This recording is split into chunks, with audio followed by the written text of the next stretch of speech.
Alhamdulillah, wassalatu wassalamu ala rasulillah sallallahu alaihi wasallam. Rabbi shrah li sadri wa yassir li amri wahlul 'uqdatan min lisani yafqahu qawli. Mwanzo tumshukuru Mwenyezi Mungu kwa kutujalia kuweza kufika sehemu nao, kwa kwamba tulikuwa tunapita kama namna tulivyoambiwa. Pili, kuzungumza nikiwa pili, tumezoea wanaozungumza yule mkubwa uzungumza wa mwisho, mwenye elimu nyingi au mwenye cheo. Lakini hapa ni kinyume, tumevunja protocol. Wakati rais anapoapishwa, nani anapewa certificate wa kwanza? Na rais sio, alafu deputy anapatiwa akiwa wa pili. Kwa hiyo ndio deputy yeye rais inshallah. Yale ambayo kwamba ndugu yangu ameyazungumza ni kitu muhimu sana kuhusiana na ibada. Namna gani tunaweza kuwalea watoto wetu katika mazingira ya kufanya ibada. Lakini cha kuongezea tu, hii ibada kwa kwamba imezungumziwa na tumejigawanya vile namna tutazungumzia ibada. Lakini ibada lazima ndani yake kupatikaniwe elimu. Kwa sababu bila elimu huwezi fanya ibada yako vizuri, yale ambayo kwamba tumeambiwa. Na katika elimu imegawanyika katika vigawanyo vingi sana. Kuna wakubwa wanafaa wasome, wadogo wanafaa wasome, wavulana wanafaa wasome, kina mama wanafaa wasome, kila mmoja anafaa achukue pati yake ya kusoma. Kinyume na leo, tunaona kwamba anayefahamu kusoma ni mtoto anapokuwa mdogo. Wengine labda hatukupata nafasi ya kusoma tukiwa wadogo kwa sababu ya kazi, harakati za wazazi na nini. Lakini je, umefikisha miaka 40, miaka 50, wewe huwezi kusoma? Nafasi bado uko nayo. Bali imekuja hadithi ya Mtume sallallahu alaihi wasallam, ipokea Sayyiduna Abu Huraira radhiallahu anhu. Tumesema al-ilmu khazain mafatihuha as-su'al. Elimu ni hazina, elimu ni bank, lakini funguo zake ya ile elimu ni mtu kutaka kujua, ni mtu kuuliza, ni mtu kusoma, ni mtu kujitokeza kwenda kutafuta elimu. Kisha Mtume sallallahu alaihi wasallam akaambia maswahaba, ala fas'alu fa innahu yujaru fihi arba'a. Tokeni mkatafuta elimu, tokeni mwende muulize, tokeni mwende mjifundishe elimu. Kwa sababu gani? Katika hii elimu watu wamegawanywa katika sehemu nne, ambao kwamba wanapata ujira katika elimu. Sehemu ngapi? 4. Mtume sallallahu alaihi wasallam akasema mtu wa kwanza anayepata ujira, anayepata faida ni asai, anayeuliza. Kama vile namna tulivyokuja msikitini hapa, pengine labda ungekuwa na nafasi ya kuuliza maswali, kutaka kujua. Unapokuwa na darasa unafaa uulize walimu hapa ni vipi. Ukiwa mtu wa kuuliza, kutaka kujua, ndio Mwenyezi Mungu Azza wa Jalla anakufungulia bongo lako na kuweza kujua katika elimu. Huyo ni mtu wa kwanza. Mtu wa pili, wala alim, na yule mtu ambaye kwamba sasa ni mwanachuoni, pia anapata ujira. Kwa sababu gani? Amewekwa katika jamii, lengo lake ni kuwafundisha wasiojua. Lakini ikiwa kuna mwalimu, kuna mwanachuoni na hakuna watu wa kumuuliza, nani atapata elimu? Na elimu ya yule mwanachuoni huenda ikawa pia ikampotea. Kwa sababu gani? Hana mali ya kufundisha, hana mali ya kueneza dini, hana watu wa kumuuliza ili aende afanye research. Kwa sababu kuna maswali utaulizwa na bidii ufanye bahthi, utafute. Kwa hiyo ni mtu wa pili.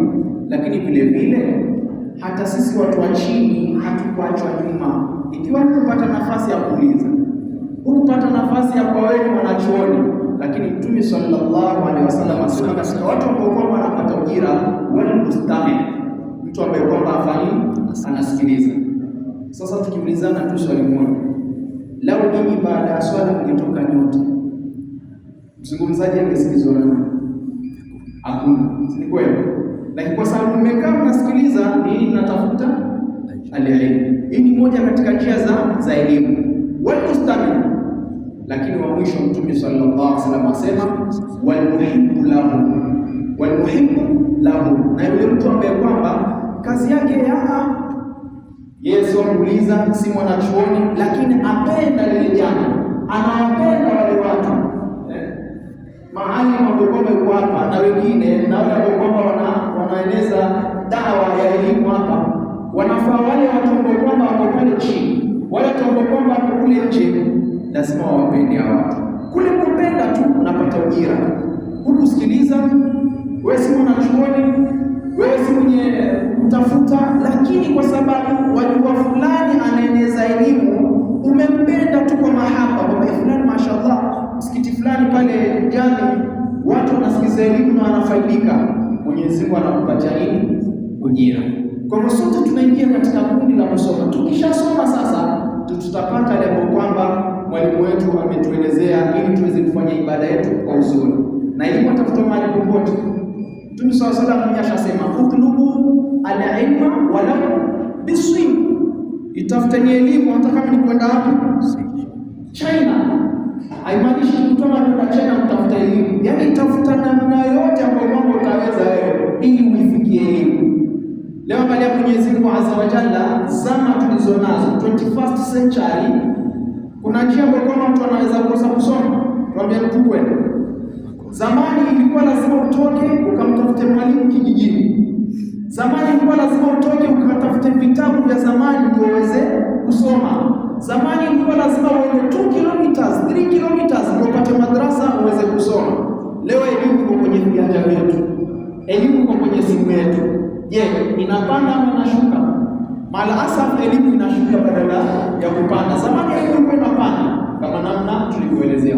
Kwa hiyo cha msingi ndugu zangu, tusome, tujitokeze, tutafute elimu. Sana sana lile ambalo kwamba ustadha amenigusia, watoto wetu leo wameingia katika kundi ambalo kwamba wazazi tulipoambiwa hawashughuliki na watoto. Imefikia mahali mtoto kwenda madrasa au kwenda kutafuta elimu ana uhuru ya kukubali au kukataa. Kwa sababu gani? Baba hana time, mama hana time. Kwa hiyo mtoto yeye kama ni shule, alhamdulillah, tumpeleka watoto wetu shule saa 11 mtoto ashaamka, wengine 5:30 yuko darasani. Sasa fikiria mtoto 5:30 yuko darasani shule, ameamka saa ngapi?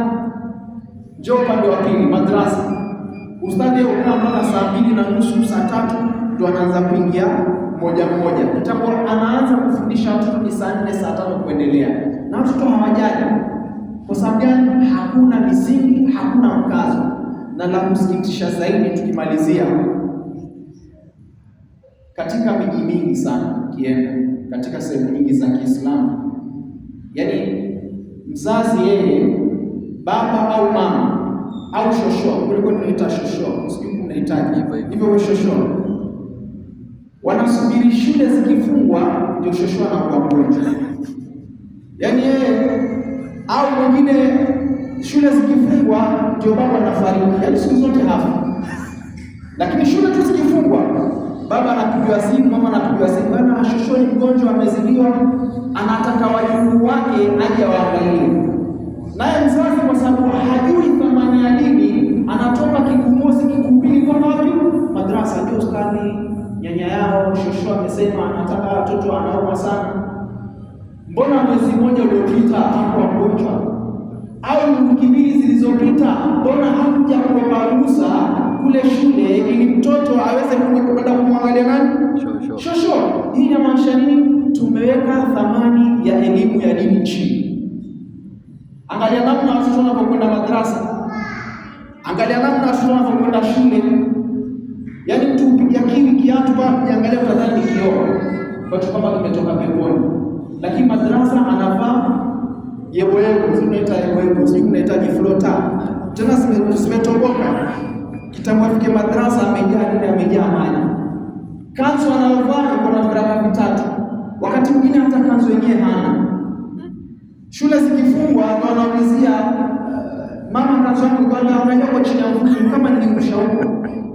Lakini shule iko na pia tatu za kwenda shule kusoma. Dini tumeweka wapi? Tutakuwa masuhulia mbele ya Mwenyezi Mungu. Na ustadha ametoa hadithi pale, kullukum ra'i wa kullukum mas'ulun an ra'iyati, tutakwenda kuulizwa kuhusu majukumu. Kwa hiyo ni sisi, ikiwa sisi watu wazima kama namna tulivyoeleza, hatujapata nafasi ya kukaa kupiga goti kusoma, wakati ni sasa. Ukiwa na darasa msikitini, nenda. Ukiwa na muhadhara, nenda. Swala za Ijumaa zisikosekane, lakini jua nyuma yako kuna watoto wanastahili kufanya kusoma. Inshallah Mwenyezi Mungu atutoe katika wimbi kwamba limetuvamia. Mwenyezi Mungu atuongoze katika njia iliyonyooka, na Mwenyezi Mungu atujalie min alladhina yastami'una alqawla fayattabi'una ahsanahu innahu waliyyu dhalika wal qadiru alayhi. Sallallahu wasallama ala sayyidina Muhammadin wa ala alihi wa sahbihi ajma'in walhamdulillahi rabbil alamin.